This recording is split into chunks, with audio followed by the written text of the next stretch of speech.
పచ్చ పచ్చని బెత్లెహేములు, చల్ల చల్లని నడిరేలు, వెచ్చ వెచ్చంగా అమ్మ ఒడిలో రాజాధిరాజు పవళించెను.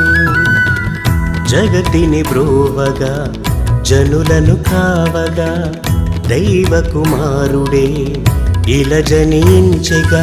పచ్చ పచ్చని బెత్లెహేములు, చల్ల చల్లని నడిరేలు, వెచ్చ వెచ్చంగా అమ్మ ఒడిలో రాజాధిరాజు పవళించెను.